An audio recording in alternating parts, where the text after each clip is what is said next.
kings and our priests be delivered into the hand of the kings of the land, and the sword, to captivity, and to spoil, and to confusion of peace, as it is this day.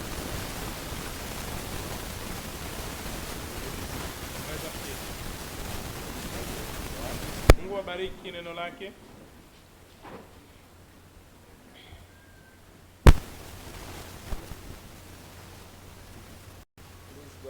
Bwana asifiwe. There is something prophecy before I start. Kuna jambo nabii anasema kabla nianze. And I feel led to speak it or quote it. Nami inaongozwa kuinukulu. In the message, the church, katika ujumbe Dahari za Kanisa, ukurasa wa 44. Listen. Sikiza. Look at this. Tazama haya.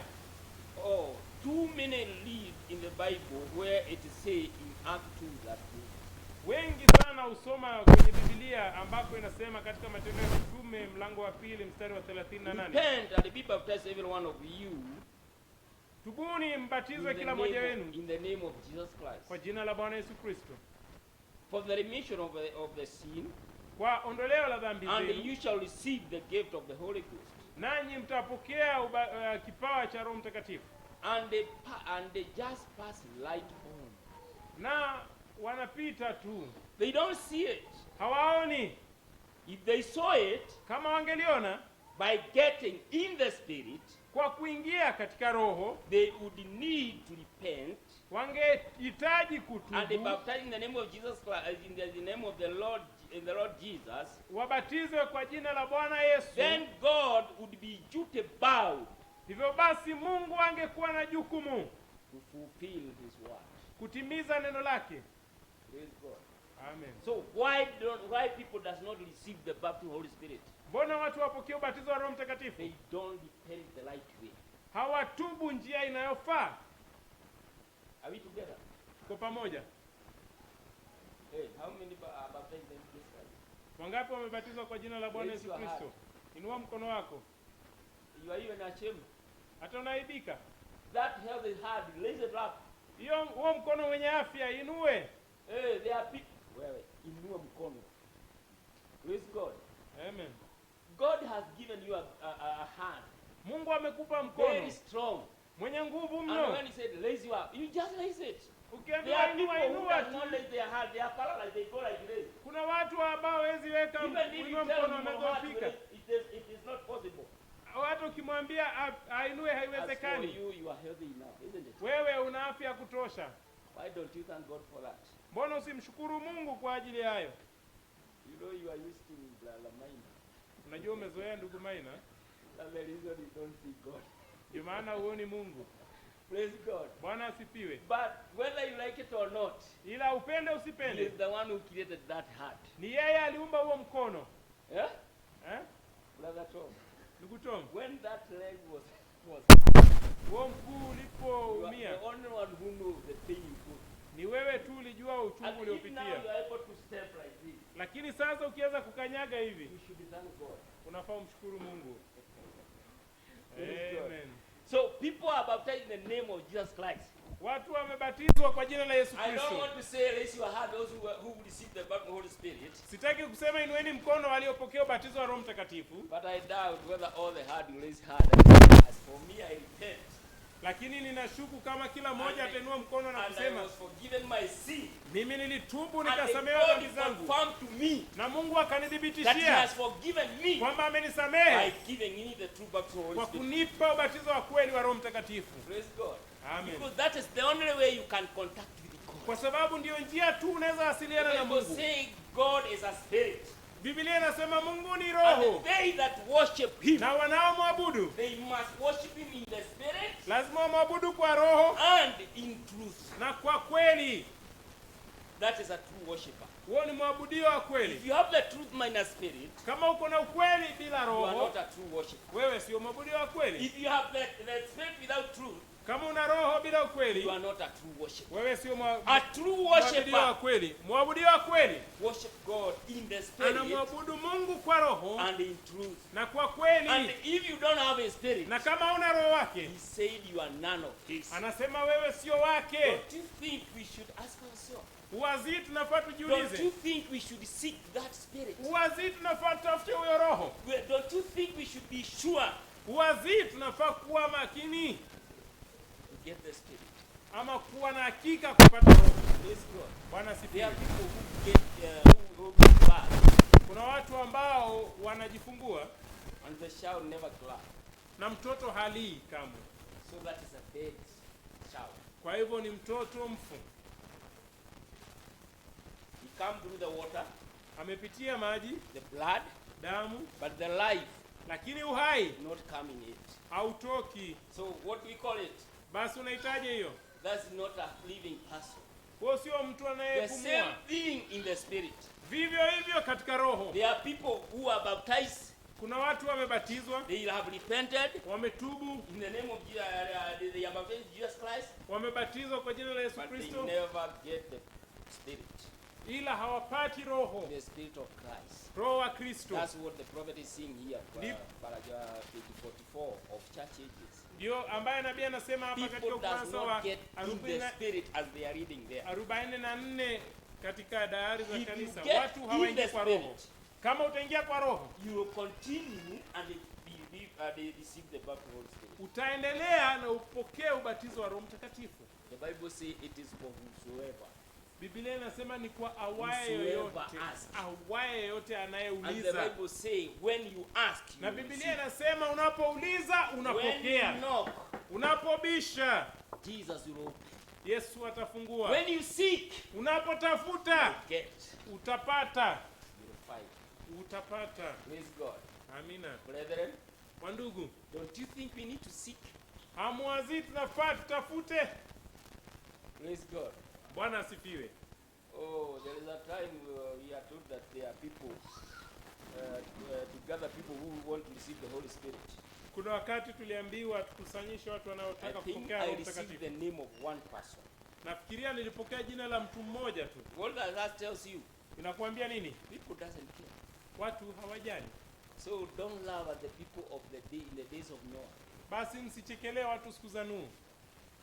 They perished because of ignorance. Waliangamia kwa kutojua. They perished because they didn't know what Noah was telling them. Waliangamia kwa sababu wao walipuuza Not walichokuwa that na they ndugu na have Nuhu. never heard it. Sio kwamba They hawakusikia. heard it and they heard it. Walisikia na wakajifanya wagumu. And they said, that is his work. Walisikia na wakasikia mpaka wakasema ni kazi yake. Hey, you have not awakened. Have you heard that man is now building that thing he has been building?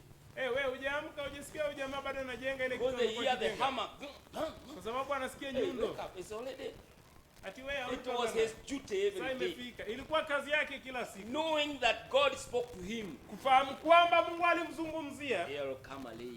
kutakuja It will mvua. destroy everything. It Itaangamiza will kila destroy kitu. human being. Itaangamiza It will wanadamu. destroy beasts. It Itaangamiza will wanyama. destroy all trees and everything. Itaangamiza miti yote na kila People kitu. say, no, this cannot happen. Watu wakasema hii God cannot haiwezekani. create people and then destroy them. Mungu hawezi umba watu na waangamize. Sure, yes, according to their need, according to their might.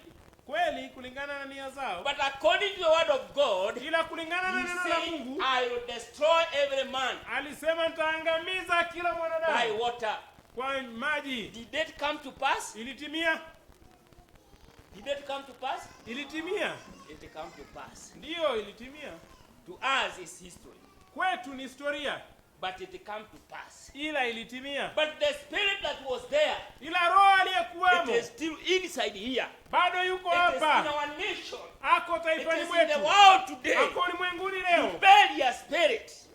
Roho mkatili, A spirit that does not cannot be changed. roho ambaye hawezi badilika, People hawezi go the way they think. badilishwa. Watu wanaenda wanavyowazia, They go for their denomination. wanafuata dhehebu zao, They have their religion. wana dini zao. But my brother, Lakini kakangu, we need Christ in our life. tunahitaji Kristo maishani mwetu. Praise God. Bwana Those asifiwe. things happen there for us to learn. Mambo haya yalifanyika kule ili sisi tujifunze. So that when he is speaking to us today, Hivi kwamba anapotuzungumzia we leo might see him tumuone and believe him. na kumwamini. Okay, I want to speak about a blushing prophet. Haya, nataka kuzungumzia nabii anayeona haya. A blushing prophet. Nabii anayeona This haya. man called as Ezra. Huyu mtu aitwaye Ezra He looked at the people of Israel. alitizama watu wa He Israeli, saw their behavior. akaona mwenendo They wao. were intermarrying, Walikuwa wanaoana, marrying Moabite women wanaoa wanawake wa Kimoabu because they were beautiful. kwa sababu walikuwa And they were warembo, told by Moses, na wakaambiwa na Musa, when you go to that land, ukienda nchi hiyo don't you intermarry with those women. msioane na hao Don't you give wanawake, your daughter to their son. msipeane binti zenu kwa wana Neither wao, will you allow your son to marry their wala daughter. kuruhusu wana wenu kuoa binti zao. Praise God. Amen. You are holy blood.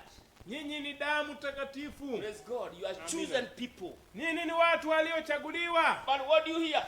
Lakini unasikia nini? What are Moabites saying? Wamoabu wanasemaje? What's wrong by marrying? Yes, we belong to one father. Ni nini kosa tukioa? Sisi ni wa baba moja. That's what they are saying.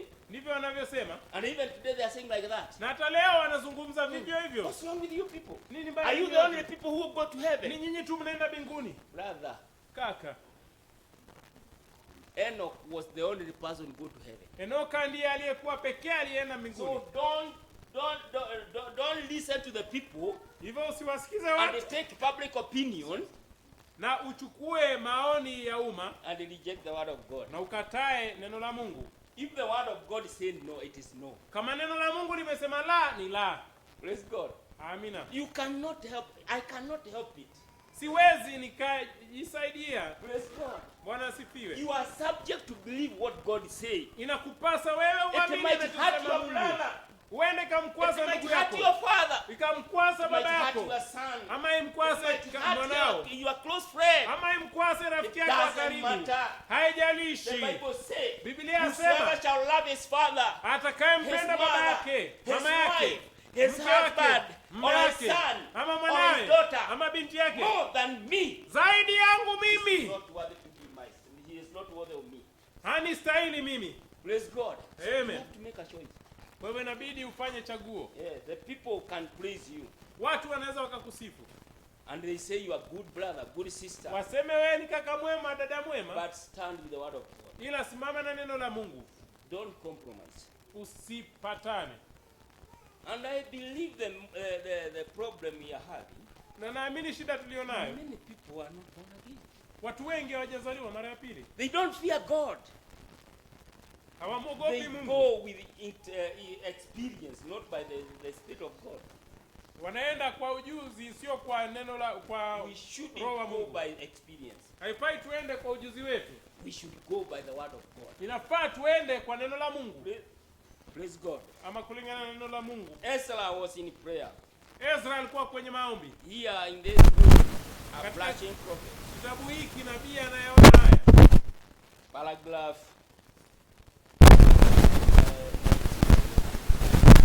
aya 19, 16. 16. Now we find that Israel was not to mix marriage. Sasa tunaona Israeli hawakupaswa Their kuchanganya ndoa. marriage was to be among one another, not one another. Ndoa yao ilipaswa kuwa miongoni mwa No kaka zao. Israelite ever marry a Gentile. Hakuna Mwisraeli aliwahi kuoa kimataifa, But they was to keep their blood stream clean. ila walikuwa wadumishe uzao wao.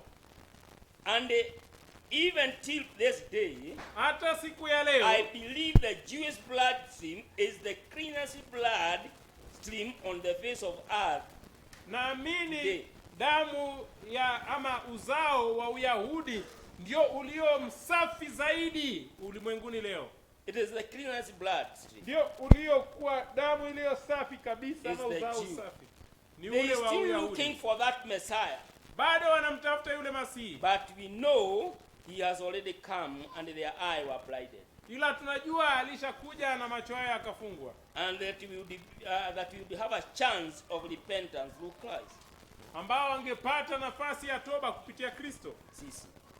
ili sisi Now, tupate nafasi during ya the toba. time of the reign of Ezra, the children of Israel had become backslidden Basi wakati wa utawala wa Ezra, wana wa Israeli walikuwa wamerudi nyuma. And they went out and they got Moabite women, and they got them women of Amorites. Wakaenda wakajitafutia wanawake Kimoabu na wa Kiamori, and the Perizzites, na Waperizi, and many of other nations. na taifa zingine nyingi. And they had not only had married them, na sio kwamba tu waliwaoa, but was committing fornication among them. ila walikuwa wanafanya uzinzi miongoni mwao. Uncleanness and polluting the blood stream, uchafu na kuchafua uzao, which is the life stream, ambao ndio njia ya uhai. Praise God. Bwana asifiwe. This is what made Ezra blush before the Lord. Ndicho kilimfanya Ezra kuona haya mbele za When Bwana. he saw the sin of the children of Israel, alipoona dhambi za wana wa and Israeli. sometimes, na wakati mwingine, when you go before the Lord, unapoenda mbele za and you Mungu, see the spirit in the people, na unaona roho and you aliyepo see watu, people doesn't care, na unaona watu hawajali, they move anyhow, wanaenda kwa they talk vyovyote, anyhow, wanaongea you try to vyovyote, tell them this, they know more than you. kuambia hivi wanajua zaidi yako. Brethren, Wandugu, it will make you blush before the Lord. inakufanya wewe uone haya mbele za You Bwana. are so embarrassed. Wewe una tayari I mno. told you the other day, prophet was crying Mpaka wakati ule mwingine when nabii he see the analia preview of the bride. anapoona taswira ya biharusi. Praise God. Bwana And he sifiwe. said, Akasema when he saw American bride, alipoona biharusi wa Kiamerika was led by a witch, ameongozwa na mchawi, with rock and roll in the moving like that. akiwa na rock and roll akienda hivyo. And the prophet asked, Nabii akauliza, of all effort, kwa ile bidii is yote, this what I have brought to you, Lord? ndio hiki kitu ambacho nimekuletea Bwana? Praise God. Bwana sifiwe. But he said, then after that, Baada ya hapo it basi became a bride, akaja bibi harusi marching like the first one. akitembea kama wa And they were kwanza, marching very nicely, wearing long robe. wametembea vyema, wamevaa Here rinda ndefu, our sisters, nywele the waist, za wadada according to ziko- their nation. zimeenda kulingana na taifa yao. Then he started thanking. Akaanza But he said, akasema kuelekea mwisho, someone trying to move away. wengine walikuwa And he wanajaribu rebuked kuondoka, them. Go to the line. akawakemea, rudi kwenye mstari. Praise God. Amen. This first hour. Ni wakati huu wa Want mwisho, to be on the line. tunataka uwe kwenye mstari, Move the way God is leading you. enenda anavyokuongoza Mungu. Know that God bring you for a purpose in this Jua earth. Mungu alikuleta kwa kusudi ulimwenguni You humu. know, people lost vision. Unajua watu walipoteza hao. My brother, Wa ndugu you zangu, ask God, unamuuliza Mungu, why do you let me to come in this earth in such a age? mbona uliniruhusu nije ulimwenguni huu katika kizazi kama hiki? Praise God. Bwana God asifiwe. has a purpose in you. Mungu ana kusudi ndani And mwako. nothing happens to the daughter of God or son of God in vain. Hakuna kinachomtendekea mwana na mabinti wa Mungu bure. God allows Amen. things to happen. Mungu huruhusu mambo But yatendeke, people never knew. lakini watu hawajaijua. Hallelujah. Amen. Man learning from the presence of God. Mtu anakimbia uwepo wa Bwana. I look the way Prophet preached on the city. Naangalia jinsi Mungu ndiye alihubiri jumbe. One God in the presence of God. Akahubiri moja inaitwa ujumbe Then mbele ya he preached uwepo another wa one, Mungu, a man learning from the presence of uwepo wake. Ingine mtu anayetoroka uwepo wa Mungu. Praise God. Bwana asifiwe. Then this man that was learning the presence of God was Jonah. Alafu huyu mtu alikuwa anatoroka uwepo wa Mungu, He alikuwa ni never Yona. knew the purpose of him. Hakujua He yake was in the belly of the fish. mpaka alipokuwa tumboni mwa samaki. My brother, my sister, Oh, kaka na dada, God can make you and in a tight corner. Mungu anaweza kuweka pembeni For life. hivi kwamba utambue What lako ulimwenguni humu. is God? Oh, I had men complaining, Nikasikia watu wakiteta, women complaining. wanaume wanawake Wish wakiteta. I knew Oh, I could ningejua not be married by you. singeolewa nawe. Haungejua, Tell haungelifahamu. God, thank God. Naambia Mungu asante. Mungu, You give me this man. ulinipa huyu mwanamume, You know that I'll manage it. ulijua nitamuweza. Amen. Don't give the devil praises. Usimsifu shetani. Don't look to Egypt when you come from Egypt. Usitizame You are Misri already ulipotoka close to the Misri. sea. Tayari umevuka bahari ya God Shamu. cannot make such a mistake to open the Red Sea for you to go back to Egypt. Mungu hawezi fanya kosa hivi kwamba kufungulia bahari ya Shamu wewe It urudi was Misri. miracle to open the Red Sea Ilikuwa muujiza for kufungua the bahari ya children Shamu of Israel to close there. hivi kwamba wana wa Israeli wavuke, And the children of Egypt died in the Red Sea. na wana wa Misri But wakafa kwa God bahari ya could not Shamu. repeat to open the Red Sea for the children of Israel to go back to Misri. Amen. Egypt. Lakini Mungu angefungua tena bahari ya Shamu, wana wa Israeli warudi And Misri. many people are crying for that. Na watu wengi wanajaribu You want to hilo. go back to Misri, Unajaribu Egypt. kurudi Misri. My brother, my sister, Kaka, dada yangu, look forward to the promised land. tizama mbele nchi ya ahadi. Forget Egypt. Sahau Forget Misri. the pumpkin and the garlic of Egypt. Sahau malenge na saumu ya There is Misri. the milk in the land. Kuna There is maziwa the fruit kwenye in the land. nchi. Kuna tunda There is kwenye honey in nchi. the land. Kuna asali kwenye That is nchi. what you should look for. Ndicho unafaa kutizamia. That's what Joshua looked Ndicho for. Joshua That's alitizamia. what Caleb looked Ndicho for. Kalebu alitizamia. Hallelujah. Amen. But many people desire. Lakini watu wengi Go back to Egypt. wanapenda kurudi Misri. My sister, Dada yangu, if you are married woman, kama wewe ni mwanamke aliyeoleka, thank God you get a husband. shukuru Mungu una mme. There are many people who are kneeling down, Kuna praying, wengi wanapiga magoti even kuomba, fasting, looking for one. hata wakifunga wakitafuta mme They are not getting. hawapati. And you Nawe are so ignorant. una kutofahamu kwingi, You don't want to serve him. hutaki kumtumikia, You want to murmur and complain. unataka kunung'unika That is na by the kuteta. way. That is by the way. Hiyo tu ni ya kupita, ya Praise kupitia. God. Bwana My asifiwe. brother, Kaka yangu, you have a wife. una mke, You have something to thank God for. una jambo la kumshukuru Mungu kwa ajili But yake. the devil will show you mistake from the head to the toe. Ila shetani atakuonyesha makosa kutoka kichwa mpaka, Then even you wonder how are you Kwenye living in vidole that vya house mguu. for those years. hata unashangaa unaishijie pale nyumbani kwa hiyo miaka yote. Praise God. Bwana asifiwe. Nothing good you have seen in that woman. Hakuna chema umeona ndani ya huyo mwanamke. Then you can speak like this, like a foolish man. Basi unaweza zungumza kama mwanamume Woman, you mpuzi. don't have this. Wewe mwanamke una hii. Yeah? I normally see the driver making other people like this. Mimi huona madereva akifanyia wengine hivi. As he is speaking, and Anapozungumza the other driver is not hearing, na ule dereva mwingine asikii, use your head. tumia kichwa chako. I can interpret it. Naweza nikatafsiri, I am using my head. mimi natumia kichwa Depends changu. the way you interpret it now. Wewe sasa inategemea utatafsiri aje. Praise God. Then when you tell a wife does not use this, Unapomwambia mwanamke atumii which one? gani? Yours or his? Yake ama yako? Hey, because you must elaborate, my brother. Kwa sababu lazima ueleze kaka yangu. Man, use this. Wewe mwanamke tumia hii. Yes, she is willing to use it. Yeye anapenda kuitumia. But do you know it is yours to use? Lakini unajua ni yako inafaa itumike. So if there's problem, it's you. Kwa hivyo kuna shida ni wewe. Hey, what do you mean, brother? Na unamaanisha nini kaka? Praise God. Bwana You are the asifiwe. head. She doesn't have the head. Wewe ndio kichwa, ana kichwa yeye. You tell her use this. Wewe mwambie tumia hii. That is what she has. Ndicho alicho nacho. Use this. Tumia hii. Praise God. Bwana Let's go asifiwe. to Ezra. Tuende kwa Oh, Ezra. during the time of Ezra, Wakati wa the Ezra, children of Israel become backslid. wana wa Israeli wakarudi nyuma. We have read there, paragraph 18. Aya And that is the 18. picture that today is our churches. Na huyo ndio mhubiri aliye kanisani mwetu leo. Picture. Oh, hiyo ndio ile taswira iliyo kanisani mwetu They are leo. falling away from old-fashioned hewing line that God laid down for the church. Wanaondokea ile taratibu ya ule mtindo wa kale ambayo Mungu aliwekea kanisa. Praise God. Amen. The present that we were to live by, the church is committing fornication with the world. Ile njia ambayo tulikuwa tuishi nayo, kanisa linafanya uzinzi na ulimwengu. It is out in the world. Iko huko nje And ulimwengu. begin to daily in the world. inazidi kuwa kila siku ulimwenguni.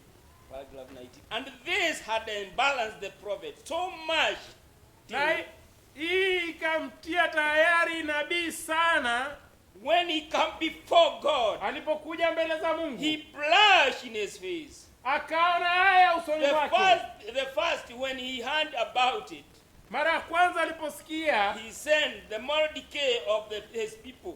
Na akaona kukosa nidhamu kwa watu wake. It hurt him so bad, ilimuumiza mno, till he sit down under anointing, akaketi chini ya upako himself, akajipaka out his hair, akang'oa nywele zake, plucked out his beard out, akang'oa ndevu zake, and he was heavy-hearted before the Lord. Akaona moyo mzito mbele za Mungu Bwana in the prayer, katika maombi. Then when the evening sacrifice was over, alafu wakati kafara ya jioni ilipotolewa, he went into the temple and fell on the knee and blushed before God for the sin of the people. Akaenda kwenye hekalu, akapiga magoti na kuonaya mbele za Mungu kwa ajili ya dhambi ya watu.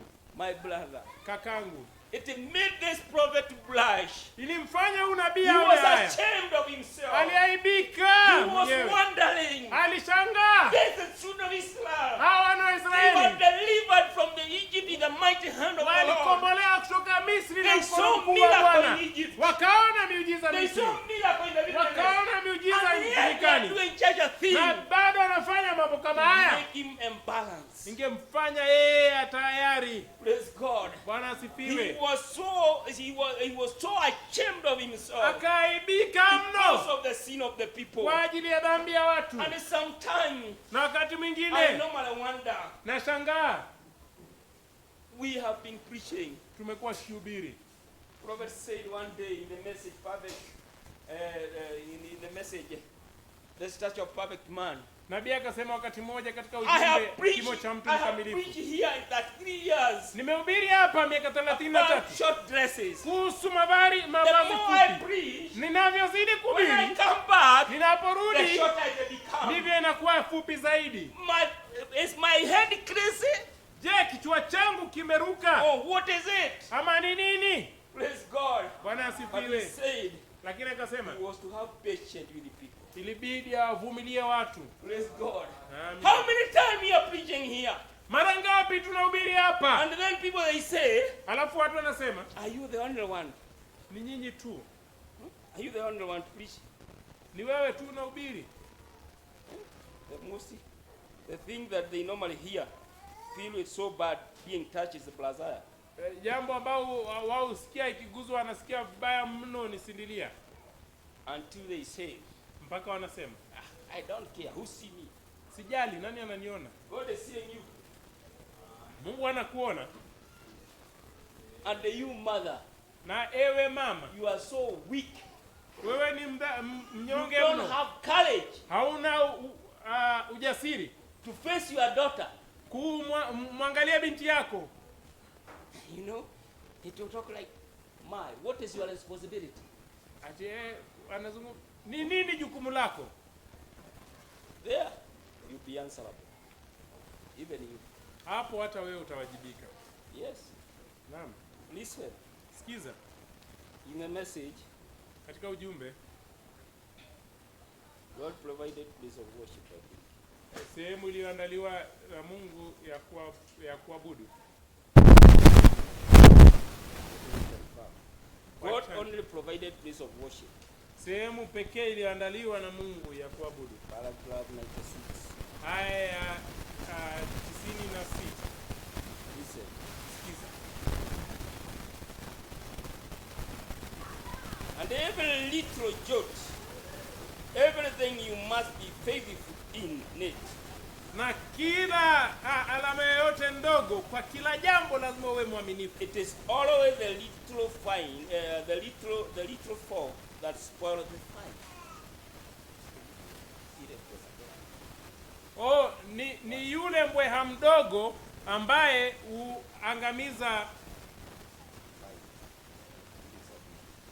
uangamiza ule mzabibu. It is not the big.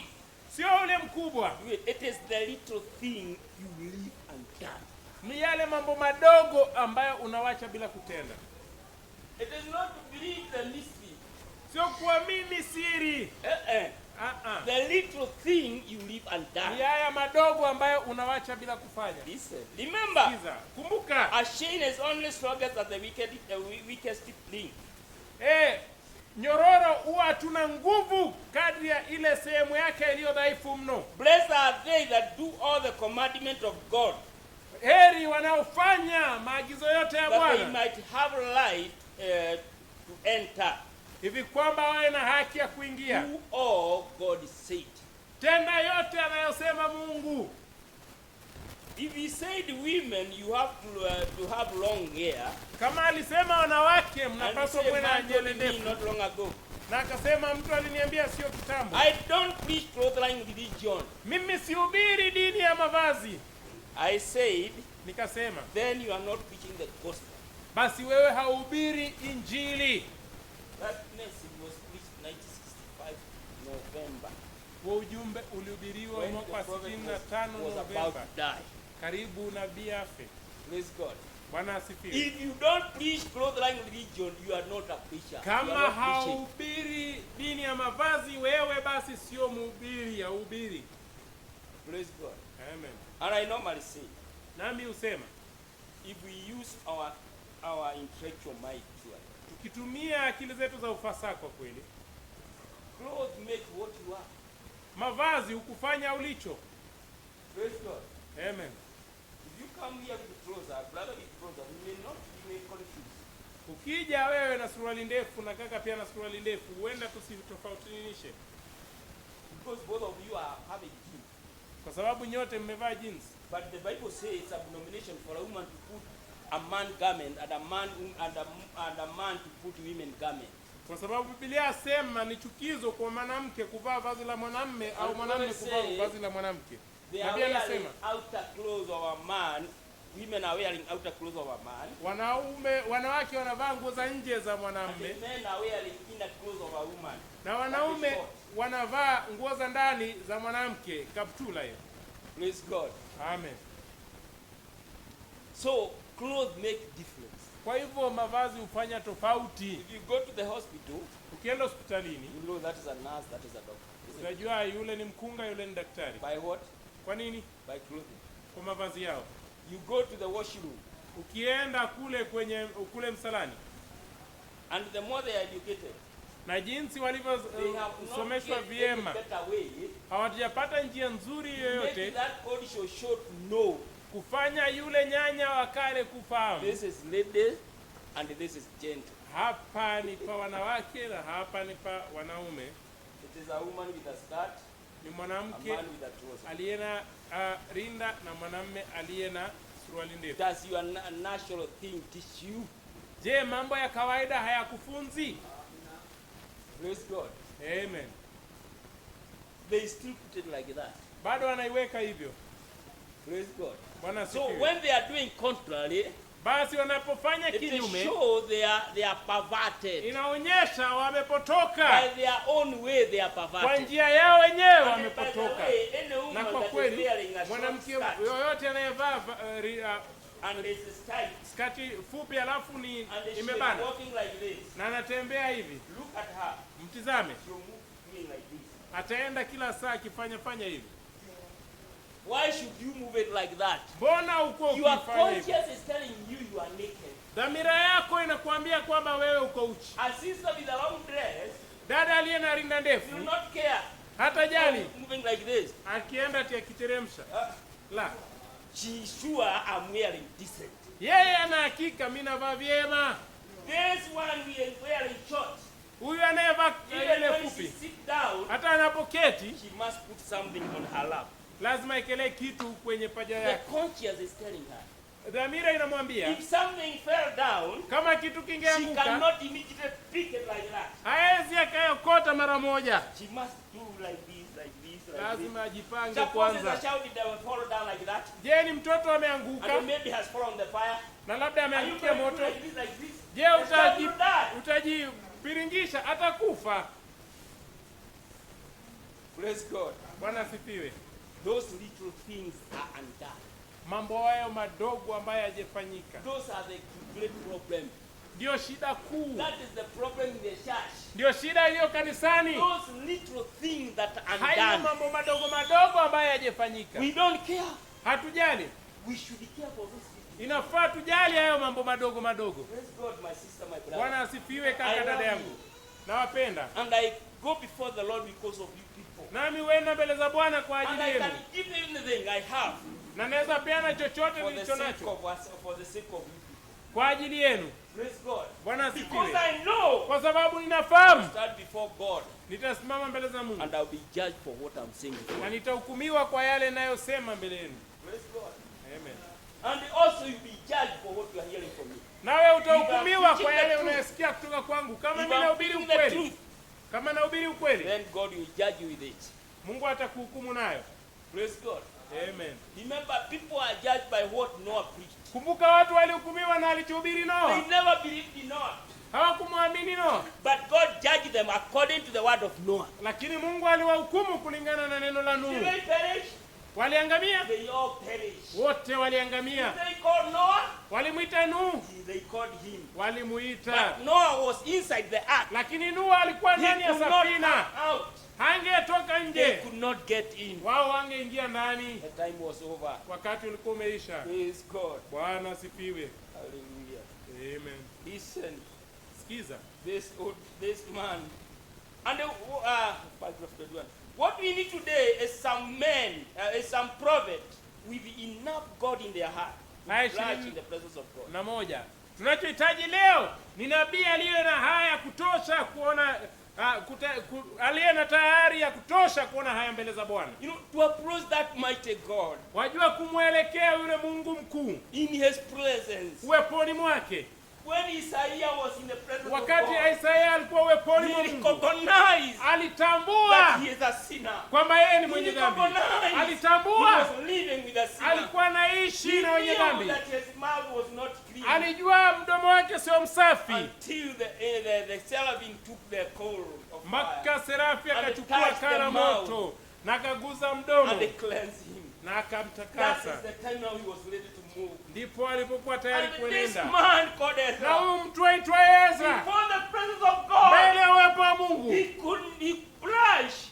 akaona He haya, lifted his hand up in the air akainua mikono yake He hewani, cried akalia for the sin of the people, kwa ajili ya dhambi ya for watu, the sin of the children kwa of Israel. ajili ya dhambi ya wana wa Israeli. Praise God. Bwana He asifiwe. continued crying. Akaendelea He kulia, continued praying. akaendelea kuomba. Praise God. Bwana We need asifiwe. a man.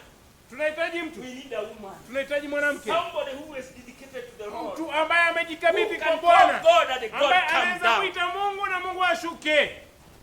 Praise God. Bwana asifiwe. Yes. Naam, We need people who are dedicated to God. tunataka watu ambao wamejikabidhi kwa Young Mungu. men who are dedicated to God. Vijana wamejitolea kwa Mungu, Not to be just stay there and criticize. sio kukaa pale na kukosoa tu. No. La, God has a purpose in your life. Mungu ana kusudi maishani mwako. My brother, Kaka yangu, God has a purpose. Mungu ana kusudi. It's better you look for the purpose. Heri utafute What kusudi. did God created you for? Mungu alikuumba Why kwa did kusudi you bring gani? you in this church? Mbona alikuleta katika If kizazi the kama children hiki? of Israel could ask that question in the wilderness, Kama wana wa Israeli wangejiuliza swali and kama they ile knew why nyikani, God has let them go through the wilderness, na kujue kwa nini Mungu amewacha waende jangwani, they would go all of them to the promised land. wote wangeingia nchi ya ahadi. But what did they look? Lakini walitizama They nini? looked the negative part. Wakaangalia sehemu kosa, They say, sehemu kinyume, God is wakasema with us. kama Mungu ako Why na, are we lacking food? mbona tunakosa Why are we chakula? lacking water? Mbona tunakosa maji? Praise God. Bwana asifiwe. But a true son or a daughter of God Lakini mwana halisi ama binti wa Mungu is a man who does not have anything. ni mtu asiye na chochote, You don't have a coin in your pocket, hauna sarafu mfukoni, but you praise the Lord. na unamsifu Bwana. There is no food in the house. Hakuna chakula And nyumbani, you are still Jehovah. lakini unasema wewe bado ni I know you are Yehova. going to sustain us. Najua wewe I utatudumisha, know we are not going to die. najua hatutakufa. Yes, Naam, God has a way. Mungu ana njia, God always has a way. Mungu daima ana njia, And He let you to go a play in a situation, na anakuacha uingie kwa hali learn something. kujifunza kitu. Praise God. Amen. I heard some young men normally say, Nasikia vijana daima usema, for me, if I marry, mimi nikioa I'm not like so and so. sitakuwa kama fulani fulani. My wife will know that I'm true husband. Mke wangu I'm a atajua ruler. mimi ni mme halisi, mimi ni mtawala. That is theory. Hiyo ni ya theory. Theory is very easy. Inakuwa rahisi Oh, sana theory is inapokuwa just to read and inazungumzwa, kwa sababu ni ya kusoma tu na kuandika. Praise God. Bwana asifiwe. But when you come to the true realization, Lakini inapofika katika when you kutambua come ukweli, inside that marriage, unapoingia kwenye ile ndoa, that is also when the people watch you ndipo watu sasa wanakutizama and they saw what you say. na kuona ulichosema. Hey, I heard one of the brothers say, Nilisikia mmoja wa ndugu akina kaka akisema, show people about polygamy. Eh? I'll show them about how polygamy should be done. nitawaonyesha mitara inavyostahili kufanywa. Like, Kaka, you show people about polygamy. uonyeshe watu kuhusu mitara. That one we seen our grandfather. Hiyo We don't need you to teach us about it. tuliona babu zetu, hatuhitaji utufunze. As for me, Mimi people will learn from me. watu watajifunza kutoka My kwangu. brother, you don't know what you are talking Kaka yangu, ufahamu unachozungumza about. wewe. Women are mystery. Wanawake ni siri. Praise God. Bwana asifiwe. When he remarried, Alipooa, things were different from what he was talking. alipooa tena mambo yaligeuka kuliko alivyokuwa akizungumza. Praise God. Bwana asifiwe. Yes. Naam. You don't take a woman, God take you. Tell me. Sio wewe unayemuondolea ukatili mwanamke, ni Mungu anayemuondolea That's the ukali. reason I normally say, as my pastor always say. Ndivyo mimi husema, kama mchungaji wangu husema, And you are God, my sister. ni agano kati yako na Mungu wako, dada yangu, To submit yourself to your own husband. wewe kujinyenyekeza kwa mmeo. It's not how much brother will remind you about it. Sio jinsi gani kaka atakukumbusha. If it is not in you, it is not. Kama haiko ndani mwako, haipo. Praise God. Bwana asifiwe. That covenant Agano hilo is between you and God, not ni between kati you and your yako husband. na Mungu, sio kati yako na mmeo. You submit yourself to Him, Unajinyenyekeza You do kwake, his will. unatenda mapenzi yake. and there are those who doesn't care. Na kuna wale ambao hawajali. It's all right. Ni sawa, You do whatever you think is right. tenda unavyowazia, But ni sawa. remember, Lakini God kumbuka, will give that covenant. Mungu atapeana He agano will hilo. ask you. Mungu aliyepeana agano hilo atakuuliza. Praise God. Bwana asifiwe. Because it's a covenant. Sababu ni And agano. when we come to a man, Na there tunapomjia is also mwanaume, another covenant. pia kuna agano lingine. Men, Wanaume, love your wife. wapendeni wake zenu And don't be bitter against them. na usiwe na machungu dhidi yake. And when she is wrong, Na napokosea, God never said about it. Mungu hakusema kuhusu hiyo. Whether she is wrong or she is not wrong. Awe You are kosani ama commanded, don't be bitter asiwe against kosani. her. Love her. wewe unaamrishwa usiwe na ghadhabu dhidi yake, mpende ama machungu. Praise God. Bwana sifiwe. In the beginning, Mwanzo he told the woman, alimwambia because mwanamke, you have done that, kwa sababu I umetenda will hayo, multiply nitazidisha your sorrow of giving birth. uchungu wako wa kuzaa, And na your desire shall be your husband. shauku yako itamwelekea mmeo, And he will rule over thee. naye atakutawala. I normally ask people, Mimi did uliza God watu, forget to tell Adam, Mungu alisahau kuambia Adamu, and you Adam, na wewe Adamu, also your desire na wewe pia shauku yako will be to the woman. itakuwa kwa mkeo. You think he forget? Unafikiria alisahau? He never forget. He knew what he was doing. Hakusahau, alijua alichokuwa akisema. Praise God. Amen. So women and men are different. The way they are Wanawake na created. wanaume ni tofauti walivyo. Praise God. Amina. That's the reason they go for with feeling, men go for reason. Ndio maana yake wanawake huenda na hisia na wanaume huenda na That is the kuwazia. greatest problem we have. Ndio shida kuu tulio nayo, Because men go with reasoning. sababu wanaume Women huenda go with reason, women go with feeling. huenda na kuangalia vijisababu na wanawake wanaangalia, And sometimes men hisia. wonder what is affecting this woman, something little like this. na wakati mwingine wanaume wanashangaa kitu kidogo kama hiki, nini inamkwaza mwanamke huyu. Sometimes somebody who talk to you, Wakati mwingine ni mtu ambaye and you tell a amekuzungumzia lie against your husband. na akasema uongo dhidi ya mmeo. Your husband told you he doesn't have money. Mmeo alikwambia hana pesa. Imagine I met with him and he gave me 500. Imagine nilikutana naye akanipa 500. What do you mean?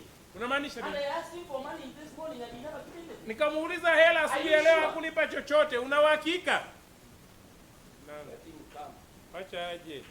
When you get to that house, Ukifika nyumbani you find somebody unapata swallowing mtu like mandazi. amefura kama mandazi. She is not even talking to you. Hata kuzungumzii. Why? Kwa nini? Somebody tell the truth. And she believed that person. Mtu alimwambia The truth. Yeah. mtu alimwambia It is ukweli. a lie, but she Naye believed it is the truth.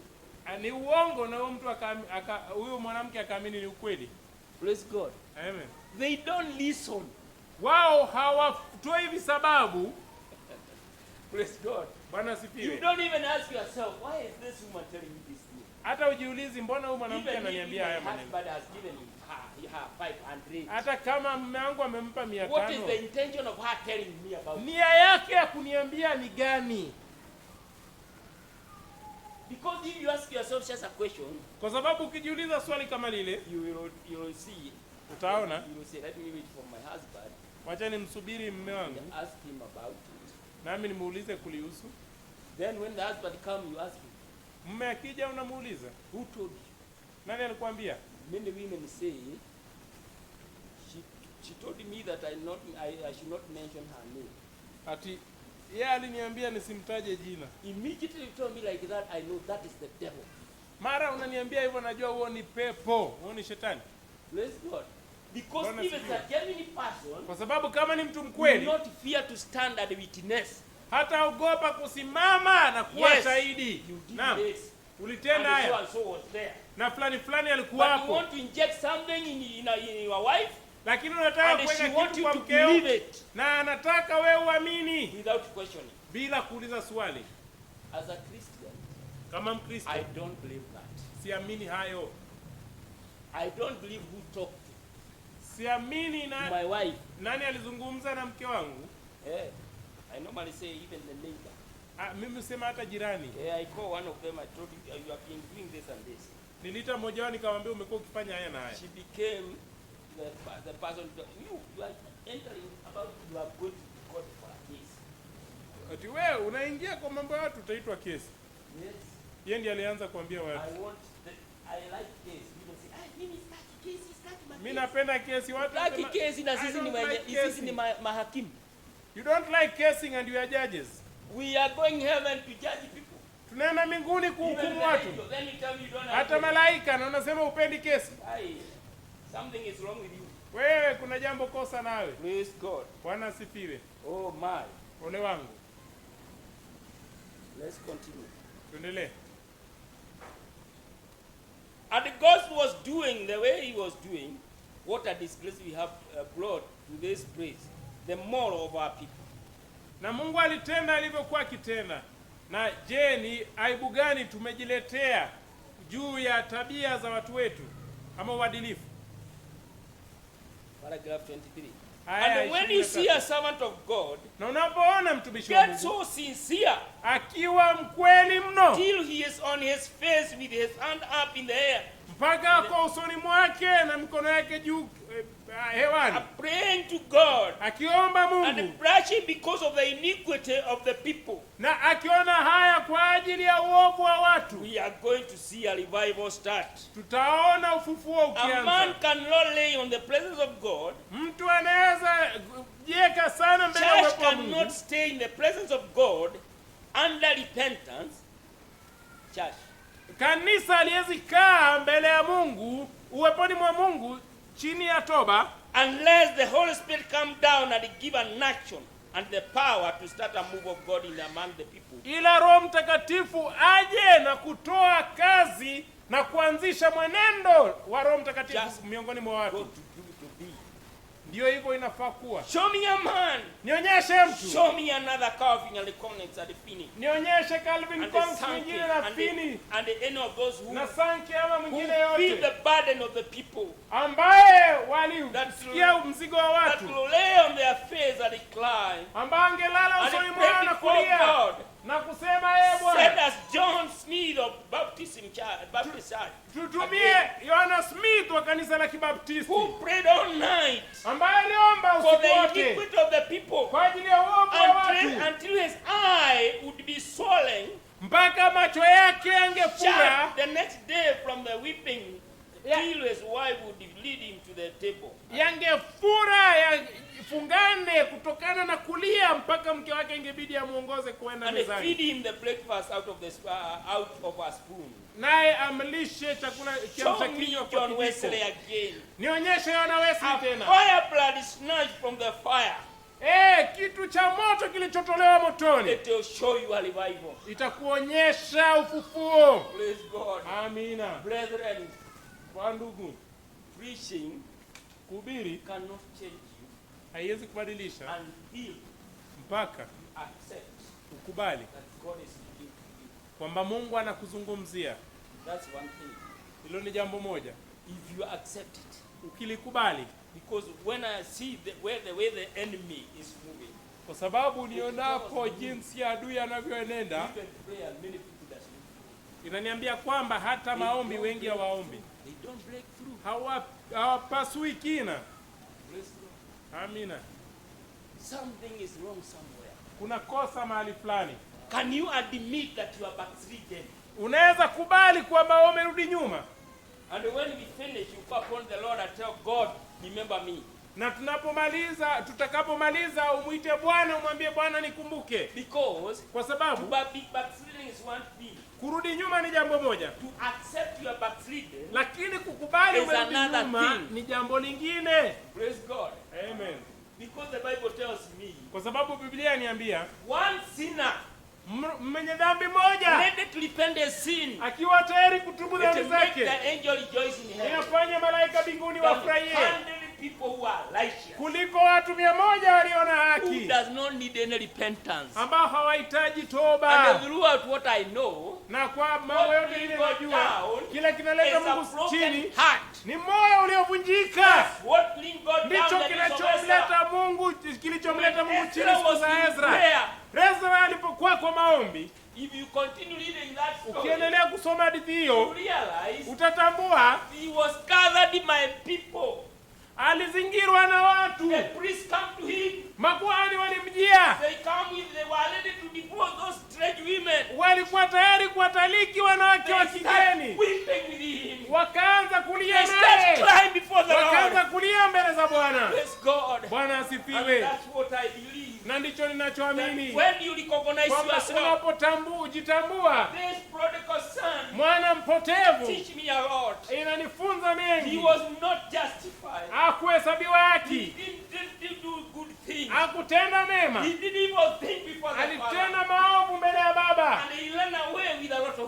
Na akatoroka na hela nyingi. Na akatumia vibaya. Lakini baada ya kutumia vibaya, wakati hana chochote kimesalia, wakati hela zote zimekwisha, Biblia inasema akajirejelea. Nashangaa wangapi wanaweza jirejelea sasa. Ujirejelee and you understand, na uelewe, you have wasted God time. Umepoteza muda wa Mungu. This man came to himself. Mtu akajirudia. He remembered his father. Akakumbuka baba yake. Akakumbuka amani ya baba. Akakumbuka he has people servant he has employed there. Kuna watu wameajiri kazi. Nao anakula na kunywa pale. He came to himself. Akajirejelea. What did he say? Akasema nini? I'll go back to my father. Nitamrejelea and I tell him I've sinned against him. Na nimwambie nimekosa mbele zake. Na nimekosa mbele ya Mungu wangu. Na hata sistahili kuitwa mwana wake. Hallelujah. That old man, ikamleta ule mzee. When he saw that man coming, alipomwona mtoto akirudi, he learned. Alikimbia. He learned and embraced him. Alikimbia. Say, my son.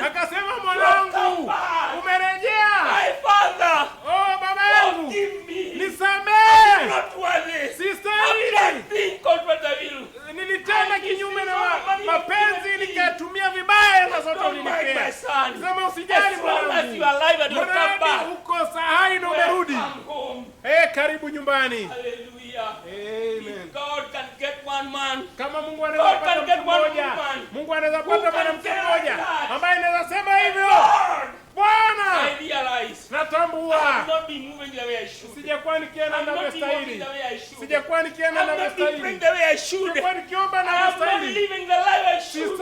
Siishi I have not become ninavyostahili. a good example to the neighbor. Sijakuwa mfano mwema kwa I've jirani. not been a good example to my schoolmates. Sijakuwa mfano mwema I've kwa not been a good wanafunzi example to my wenzangu. workmates. Sijakuwa mfano mwema kwa wafanyikazi wenzangu. Bwana, Forgive me. nisamehe. Forgive me. Nisamehe. For those years I've wasted. Kwa hiyo miaka I need nimepoteza. you, Lord. Na kuhitaji Bwana. Oh, I wish you can get somebody. Natumai Somebody tungepata was mtu. willing Mtu to take anayependa away his pride or her pride. kuondoa kiburi chake They call upon the name of the na Lord. kuliita jina la Bwana. You can bring God down. Inaweza leta Mungu chini. Praise God. Amina. Brethren, Kwa ndugu, that is what Ezra felt. ndicho Ezra He was alichosikia. having a heavy heart Alikuwa na moyo for mgumu the sake of the people. kwa ajili ya watu. And Ezekiel said, Na Ezekieli no, anasema, I think it is Zechariah, na Azieli Zakaria, go and mark every person nenda ukatia alama kila moja who is weeping anayelia and crying for the sin that are done in the city. na kuomboleza kwa ajili ya dhambi inayotendeka Mark those mjini. people Watie alama who hao are watu crying for the sin of the people. wanaolilia dhambi ya watu. Mark them. Watie And when alama. you are destroying others, Na unapoangamiza let wengine, us not be touched. wao wasiguzwe. Hallelujah. Amen. Can you be among of them? Unaweza One kuwa of them mmoja that wao are crying and weeping for the sin of the people. wanaolia na kuomboleza kwa ajili That ya are dhambi za crying watu. crying for the sin of this nation. Wanaolilia dhambi ya taifa hili. Praise God. Bwana This asifiwe. nation is gone. Taifa hili limeenda. Men and women. Wanaume na wanawake. Oh, they say Sodom was so filthy. Wanasema Sodoma ilikuwa chafu mno. Not filthier than this nation now. Sio chafu kuliko taifa hili sasa. Homosexual in this nation. Ushoga Lesbian. mtaifani. Ulawiti. I was in the school, at the meeting of school the other day.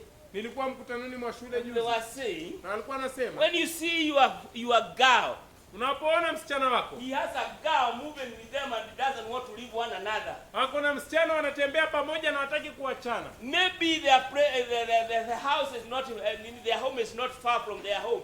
Labda nyumba zao ziko But they mbali, want to sleep together. lakini wanataka kulala pamoja. Watch them. They Watizame. might be lesbian. Inawezekana ni The same thing with walawiti. the boys. Jambo lile lile na And wavulana. it is happening even those boarding school. Na inafanyika hata shule za I mabweni. heard even those people in the media saying, Nilisikia hata more wale than walio kwenye 80%. kwenye media wakisema zaidi ya More than asilimia 80%. 80 Most of them are homosexual and lesbian.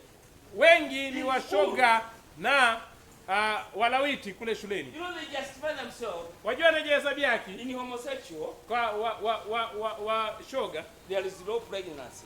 hakuna In lesbian, no pregnancy. ujauzito So na, nobody will notice. na kwa ulawiti hakuna ujauzito, hakuna mtu atatambua. Brethren, it is Ndugu, happening in our nation. inatendeka taifani God mwetu. destroyed Sodom and Gomorrah because of that. Mungu aliangamiza Sodoma na Gomora kwa ajili ya dhambi hiyo. You think you will not destroy our nation or this world Unawazia because of that? ataangamiza taifa letu ama ulimwengu huu? And Jesus said, Na as Yesu it akasema, was in the days of Sodom and Gomorrah, kama ilivyokuwa siku za so Sodoma na shall Gomora, it be ndivyo when itakavyokuwa the Son of Man is being revealed. wakati mwana wa Adamu anafunuliwa. Do you think our time is over? Huwazii wakati wetu umeisha? Praise God. Bwana sifiwe. These things are happening. Mambo haya yanatendeka.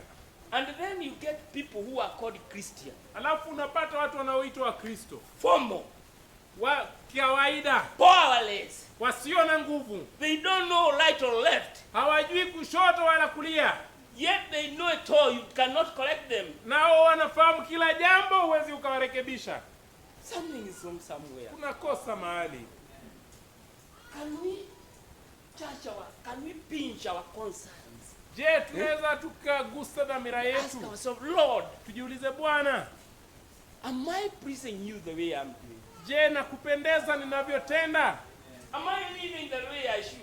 Je, naishi ninavyostahili? Am I a good example to my children? Je, mimi ni mfano mwema kwa wanangu?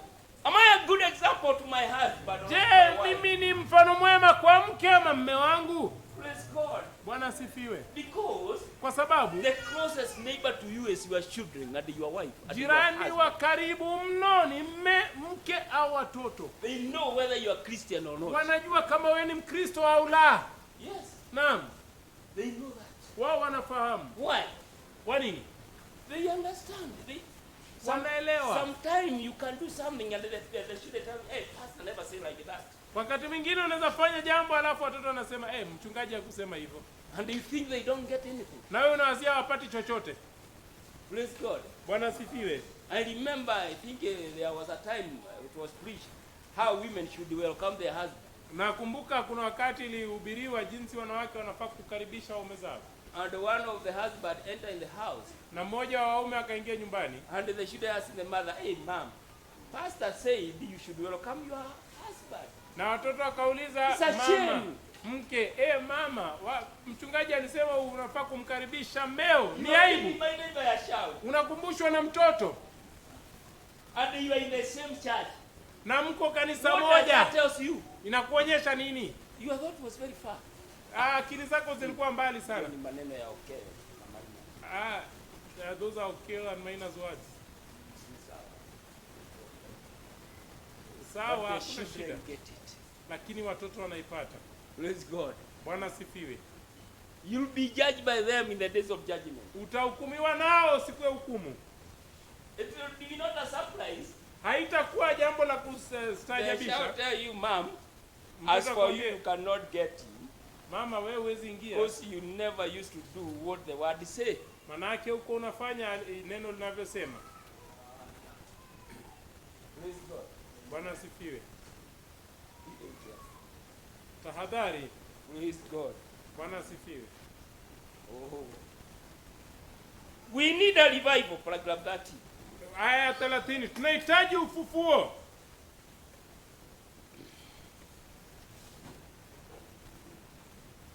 We put corn plaster on. Tumeweka ile plaster ya mahindi. Take them off. Ziondoeni. Another corn plaster. Take them off. Ingine plaster ya mahindi ondoa. And they still find the pain is there. Na bado unapata uchungu huko. What we need today, tunachohitaji leo, it is not social regeneration. Sio kule kuzalishwa kwa kijamii. It is not intellectual. Sio ya kifasaha. Talk. Maongezi ya kifasaha. What we need today, tunachohitaji leo, old fashion God sent. Ni injili, ni ya kale iliyotumwa na Mungu. Blood transfusion from heaven. Kupewa damu kutoka mbinguni. The corn plaster won't do no good. Ile plaster ya kimahindi haitasaidia. We are Armenia. Sisi Armenia. Tuna ugonjwa wa damu, anemia. We need blood transfusion. Tunahitaji kuongezwa damu. To come back to old fashioned gospel that call out the repentance before God. Tunahitaji kurejelea ile toba ya kikale toba ya kikale ambayo inaita Mungu. Not a dry-eyed attitude. Sio kukauka macho na kusalimiana mikono. Possession, but God sent Holy Ghost revival. Kule kukauka, kusalimiana mikono na macho yamekauka, lakini uvuvio uliotumwa na Mungu. With the possession of the cleansing of the blood. Ambayo una ule kutakaswa kwa damu. Of the Lord Jesus Christ. Ya Bwana Yesu Kristo. In every human heart. Katika kila moyo wa mwanadamu. We need a revival. Tunahitaji in the church. Tunahitaji uvuvio uanze kanisani na kufagia taifa lote. We'll die, we'll perish. Tutakufa na kuangamia. We are gone without that type of revival. Tutaangamia bila uvuvio wa aina ile. Praise God. Bwana asifiwe. Brethren, wandugu, I may not continue preaching. Huenda nisiendelee kuhubiri Because kwa sababu I have this question in my heart. Nina swali hili kuu moyoni mwangu. Feel kuna yeyote anawazia that he is in a backslidden condition and he would like God to revive him? Ako katika hali ya kurudi nyuma na angependa Mungu That would be my simple question. Ndio swali yangu rahisi. Praise God. Bwana asifiwe. Because kwa sababu I can preach here 5 hours. Naweza hubiri hapa masaa 5. It cannot benefit you. Haitakufaidi. But 10 minutes with God. Lakini dakika 10 na Mungu. For you recognizing. Kwako kutambua. That here is what I am. Mimi ndio hiki ndicho nilicho. And you go before God without hypocrisy. Uende mbele za Mungu bila unafiki. Like that prodigal son. Kama yule mwana mpotevu. She never tried to dodge and say I did this because. Hakujaribu kukwepa na kusema nikatenda hivi kwa sababu nikatenda hivi. She never do that shortcut. Hakupitia mkato. I have sinned against you. Akasema nimekosea, nimetenda dhambi mbele yako Mungu wangu. I have sinned against you my Father. Nimetenda dhambi mbele yako Baba yangu. A man who can say like that. Mtu anaweza kusema hivyo. Mwanamke anaweza kusema hivyo. With sincerity of the heart. Na unyofu wa moyo. To bring God down. Itamshusha Mungu chini. Itakubadilisha. Make you like Jonah. Itakufanya kama Yona. When Jonah repent, wakati Yona alitubu, he could not give any excuse now. Angepeana kijisababu sasa. He was to say, Lord, alisema Bwana, nimetenda dhambi dhidi yako. Ninaangamia Bwana. Nisamehe. Ninapenda sasa kwenda Ninawi na kuwahubiria. Kuwe chakula, nitaenda Bwana. Mpaka Mungu akanenea samaki. Peleka mjumbe wangu haraka. Peleka mjumbe wangu. Ana ujumbe unaochoma ndani mwake. Na kweli alikuwa na ujumbe unaochoma. Lakini kwa meli ya Tarshish alikuwa tayari kufa kuliko kuhubiri. Bwana asifiwe. But when that presence of God, he upon the presence of God come down. Lakini wakati uwepo wa Mungu ulishuka. With sincere repentance. Na kutubu kwa kweli. Are you hearing me, my sister, my brother? Unasikia kaka, dada yangu? Sincere repentance. Na kutubu kwa kweli. You know there are things have been preached here. Unajua kuna mambo yamehubiriwa hapa. Preach, pastor preach. Nimehubiri, mchungaji amehubiri. But pastor preach about altars. Lakini mchungaji akahubiri kuhusu mibara. Many people even now. Na watu wengi hata sasa altars of ancestor in their heart. Wana mibara ya kimababu moyoni mwao. But good brothers, lakini wandugu wema, you cannot suspect them. Hauwezi ukawa shuku. Wadada wema wamevaa nguo ndefu, making hair so nice, wameunda nywele vyema sana, but yet ila they are under captivity of wako chini ya mateka ya kimababu. They never experienced the true experience of baptism of the Holy Spirit. Hawajapata ule ubatizo wa kweli wa Roho Mtakatifu. No wonder they are bitter the way they are. Si ajabu wana uchungu walivyo nao. No wonder they are anger as they have. Si ajabu wana machungu, ghadhabu walivyokuwa nayo. Christ never behave like that. Kristo hakujiendesha hivyo. Hivyo itakupa swali. God, uliza Mungu, are you living in me or is another person living in me? Unaishi ndani mwangu ama kuna mwingine anaishi ndani mwangu? Because Christ living in you, kwa sababu kama ni Kristo anaishi ndani mwako, itakuletea amani. He bring forgiveness to every person. Ataleta msamaha kwa kila moja. Praise God. Bwana asifiwe. Blessed be the name of the Lord. Jina la Bwana libarikiwe. I want to quote something. Nataka kunukulu jambo. Then I close. Nukulu 2 ama 3 alafu nifunge. Paragraph 32. Aya 82. We need the baptism of Holy Spirit. Tunahitaji ubatizo wa Roho Mtakatifu. Change the emotional and the intellectual. Kubadilisha ya kifasaha na ya kihisia. And to feel the habit and the life of the people. Na kuona tabia ya watu na maisha yao. And put them back on the right road again. Na kuwarejesha kwa njia inayostahili tena. Outside of the blood transfusion from Calvary, nje ya ile kuongezewa damu kutoka Kalvari, information won't do any good at all. Mambo yote tunayofanya haiwezi fanya vyema kwa njia yoyote. Oh, what we need a revival. Paragraph 34. Tunachohitaji ni uvuvio. Don't make any difference who is offended. Haijalishi nani amekwazika. We preach the gospel and call out the colors. Tunahubiri Injili na kustaja rangi zake. To work light. I wouldn't give a dime for any program and let God out of whether it is UN or a big four, whatever it might be. Sitajali haijalishi ni chochote, kama ni muungano wa kimataifa ama zile taifa nne kuu, sijali ni chochote ni nini. Until the nation wake up to the praise. Mpaka taifa liamke that we are dying without the blood of our Jesus Christ. Na kutambua tunaangamia bila damu ya Yesu Kristo. Until you wake up.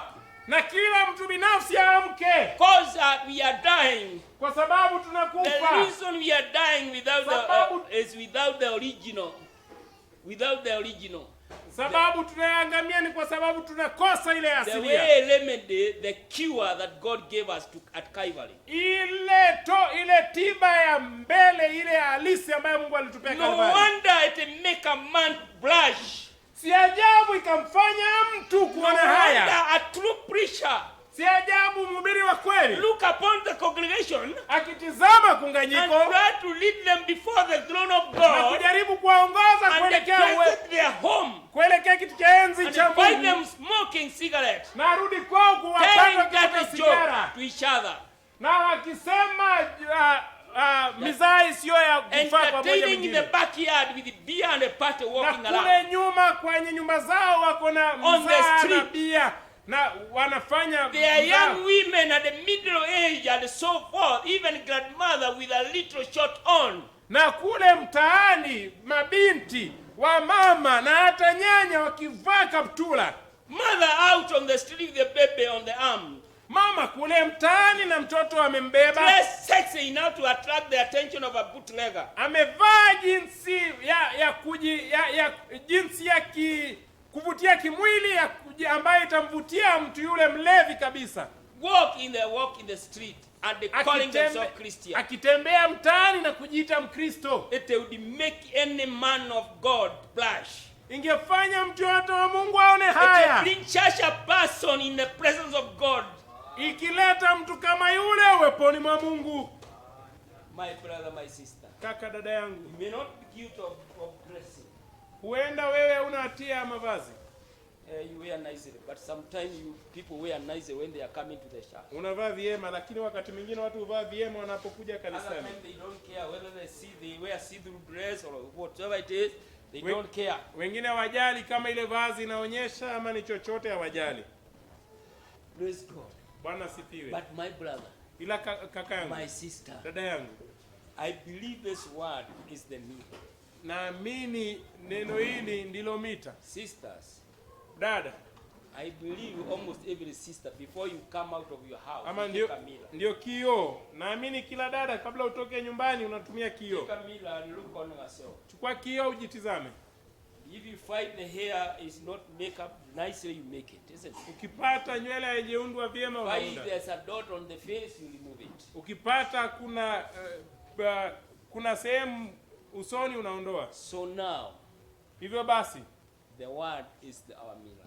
Neno ndio kioo chetu. I want to throw this now to you. Nataka nikutupieni hili sasa. Ezra was crying because people were backsliding. Ezra alikuwa analia kwa sababu watu wamerudi nyuma. The children of Israel. Wana wa Israeli. The Spirit is crying that people in the church are backsliding. Roho analia kwamba watu kanisani wamerudi nyuma. How many would be willing? Wangapi wanapenda go upon the Lord and tell God, kumuita Bwana, kumwambia Bwana, remove these things that is making me to live contrary to thy word. Ondoa haya yanayonifanya kuishi kinyume na neno lako. Remember, God does not force anybody. Kumbuka, Mungu halazimishi yoyote. He tells you what to do, anakuambia cha kufanya, and he leave it for you to choose whether to do it or not to do it. Alafu anakuachia uchague kama utatenda ama hautatenda. Does not force any man. Hamlazimisha awaye yote. A man is a free moral agency. Kila mtu amepewa kuchagua kwa hiari. Praise God.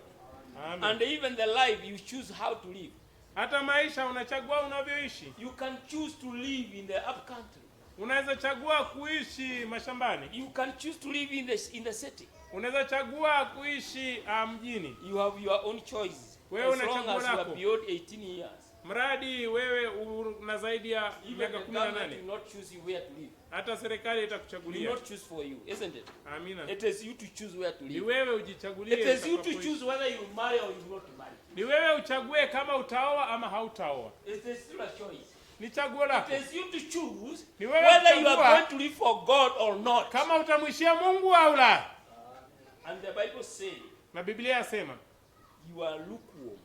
wewe ni You are not vuguvugu. hot and Wewe you are sio not cold. moto wala baridi. You are not in the world. Hauko You are ulimwenguni, not in Christ. hauko kwa Kristo. But Jesus said, I will Lakini spew Yesu you anasema, out of my mouth. Nitakutema kutoka kinywani mwangu. So you will be on the world. Utakuwa ulimwenguni. Because you are not in Christ. Sababu hauko kwa Kristo. But the Bible also says, Lakini Biblia yasema pia, I stand on the door. nasimama The mlangoni. door of your heart. Mlango wa moyo wako. Now Jesus is knocking in your heart. Sasa Yesu anabisha mlangoni. You may open to him or you may Utamfungulia reject. ama ukatae. Praise God. Bwana asifiwe. You are given a choice. Umepewa chaguo. What you choose, Utakachochagua that is what God will say is all right. ndicho Mungu If you atasema ni choose to sawa. reject him, Ukichagua kumkataa, no problem.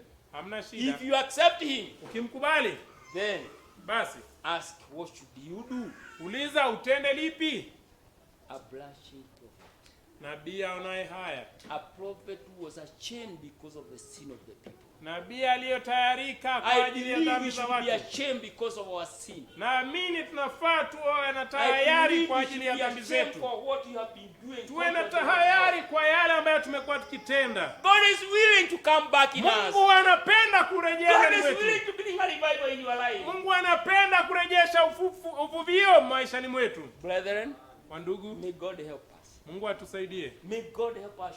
Mungu asaidie May wana God wetu. help our families. Mungu asaidie jamii May zetu. God open our understanding. Mungu afungue kuelewa kwetu. Oh my, no one Ole can open wangu, your understanding. hakuna Only God. atakayefungua kuelewa kwako, ni Mungu Only pekee. God can open your Ni Mungu understanding. tu anaweza fungua kuelewa But this kwako. same Jesus Lakini huyu Yesu yule yule was walking the shore of alikuwa Galilee. akitembea kwenye It's the ufuo wa same Galilaya. Jesus. Ndio Yesu yule yule Walking here this afternoon. anatembea sasa hapa adhuria leo. Hallelujah. Haleluya. One day he was caught by a man called Jairus. Wakati mmoja akaitwa na mtu aitwaye Yairo. Come, my daughter is dying. My Njoo, daughter is dying. binti yangu anakufa, And njoo. as he was going, Na alipokuwa a lot akienda, of people accompanied him. watu wengi wakamfuata. And the one woman Na mwanamke with mmoja blood issue, alipokuwa na she shida ya was damu, convinced in her heart, akashawishika if moyoni I mwake, touch the garment of his hand, nikiguza upinde wa vazi lake I'll be healed. The Bible nitaponywa. says she used all her money Biblia inasema alitumia pesa zake zote to the physician, kwa madaktari, but she continued bleeding. ila aliendelea kutokwa na But damu. when he touched that garment, Lakini alipoguza vazi lile, oh, it was over. ilikwisha. Jesus said, who touched me? Yesu akauliza, nani alinigusa? And Peter asked him, Petro why are you akamuuliza, asking like that? And many people are na throwing watu on you. wengi wanakuangukia. No, there's a Akasema, touch "La! that has touched Kuna me. mguso ambao Can umenigusa." you touch him with that touch? Unaweza mgusa na mguso There was huo? a touch over that woman. Ulikuwa na mguso wa huo Until mwanamke. that woman trembled and said, I am the one who Mpaka touched yule you. mwanamke akatetemeka Thy akasema, faith ni has mimi healed you." nimekugusa, imani yako imekuponya. And as he was talking like Na that, alipokuwa akizungumza hivyo, somebody from Jairus' house came. mtu kutoka kwa nyumba ya Don't Jairo bother the akaja. master. Oh Bwana, Don't bother the master. usimsumbue Bwana, The daughter is already dead. binti yako ameshaaga. And Jesus heard that. Na Yesu akasikia hayo, So Jairus, akamwambia I Jairo, told you to believe. nilikuambia uamini, Your daughter will be healed. binti yako ataponywa. Praise God. Bwana She sifiwe. is not dead. Hajakufa, She's asleep. amelala. Hallelujah. Amina. Jesus went on. Yesu And akaendelea, he fight people more with in the matanga. akapata watu wanaomboleza Crying. wakilia, Oh, the daughter has died. oh binti pekee amekufa, oh binti pekee Keep quiet. amekufa. It's not dead. Sema nyamazeni, hajakufa, It's asleep. amelala. They laughed at him to mock him. Wakamchekelea But kumbi yake, Jesus knew. lakini Yesu alijua Yes, the resurrection. yeye ndiyo ufufuo. Hallelujah. And he Amina. went and called the daughter and wake up. Akaenda Say, akamwita, akamwamsha, give the daughter meat. akasema mpeni Give nyama, her food. mpe chakula, To know that he has truly resurrected. kujua kwamba Because a ghost amefufuka cannot kweli. eat. kwa sababu roho haiwezi kula. Yes, praise God. And it ate. Na akala. Hallelujah. Amen. That same Jesus. Huyo Yesu huyo can resurrect you. Anaweza kufufua wewe out of your bondage. Kutoka kwa mateka yako. Out of where the mighty clay. Kutoka kwa ile udongo. Anaweza badilisha kwa nia yako. Although your attitude is you to change your attitude, my sister, my brother. Ingawa ni wewe ubadilishe nia yako, dada, kakangu. If you change your attitude, ukibadilisha nia yako, things will be different within another 5 minutes. Mambo yatabadilika kwa dakika 5. Praise God. Amina. Let me close with this. Wacha nifunge na hili. Hallelujah. Amen. What we need today is some blushing prophets. Tunachohitaji leo ni nabii anayeona haya. God sometimes people come in the prayer line. Wakati wengine watu huja kwenye line ya maombi. Be prayed for. Kuombewa. Like that they are going to house of Elohim. Kama vile wanaenda kwa nyumba hizi nyumba za sifa mbaya. That's right. Coming to ask God for something. Wakija kuomba Mungu kitu. Look like Jezebel. Na wanaonekana kama Yezebeli. What we need today is a house cleansing and the heart warming of the prophet of God who will stand in the pulpit and call things out. Tunachohitaji leo ni nabii wa Mungu ambaye atasimama na injili nayo choma moto na kutaja maneno. Praise God. Bwana asifiwe. And what's wrong? And we preach the gospel without compromising until sinner fell on that floor. And they weep till God sent the Holy Spirit to cleanse up their life. Amen. Na kutaja kosa na iliyo haki mpaka Mungu atatuma na kuhubiri hivi kwamba Mungu atatuma roho kuja kusafisha nyoyo zao. Praise God. Maisha yao. Yes. If a sinner has to repent. Kama mwenye dhambi itabidi atubu. A backslider has to repent also. Hata mwenye kurudi nyuma inabidi atubu. Praise God. Bwana asifiwe. May God help us. Mungu atusaidie. Brethren, wandugu, one thing I know. Jambo moja nafahamu. God love. Mungu anatupenda. He care for you. Anakujali. But the problem, ila shida, it's we don't care. Ni sisi hatujali. We don't show the fruit of love of God. Hatuonyeshi matunda ya upendo wa Mungu. We can claim we love him. Tunaweza dai kwamba tunampenda. But where are the fruit? Lakini yako wapi matunda? Praise God. Bwana asifiwe. Do you realize you need God in your life? Je, unatambua kwamba unamhitaji Mungu? Do you realize, my brother, you need Christ in your life? Unatambua kaka yangu unahitaji Kristo maishani mwako. For you to be delivered from any evil spirit, ukombolewe kwa roho yote mwovu. You need Christ in you. Unahitaji Kristo ndani mwako. That root of malice in your heart. Ile mzizi wa uovu moyoni mwako. That root of unforgiving in your heart, my brother, my sister. Mzizi wa kutosamehe moyoni mwako kaka dada yangu. Away from you. Kristo ako tayari kuiondoa kwako. Are you willing to be lakini wewe uko tayari iondolewe? Unapenda? Are you willing? Je, unapenda? I'm talking to you. Na kuzungumzia. Praise God. Bwana sifiwe. I'm not going on. Siendelee. I'm through. Nimemaliza. I'm throwing the question to you. Na kutupia swali. Je, unapenda? Are you willing to go before the Lord? Unapenda kwenda mbele za Mungu na kumnenea and tell him na kumwambia how you have wronged him, jinsi umemkosea, and you are willing to come back to him, na uko tayari kumrudia? That song that sing, I've wandered away from you, Lord. Nimetembea mbali, I'm coming home. There is a song, that song. I've wandered far away. I want to sing that song. Nataka tuimbe huo wimbo as you meditate. Unapo atamia hayo maneno. If you feel you are all right, ukisikia uko sawa and you have nothing to repent, na huna cha kutubu, pray for your brother. Ombea kaka yako. Pray for your sister. Ombea dada yako. If you feel you are all right. Ukisikia kwamba uko sawa. Remember, lakini kumbuka, unaweza kuwa ukiombea mtu lakini wewe unahitaji kuombewa. Praise God. Bwana asifiwe. Tusimame. I've wandered far away from God.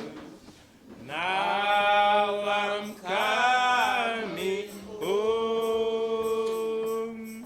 The path of sin too long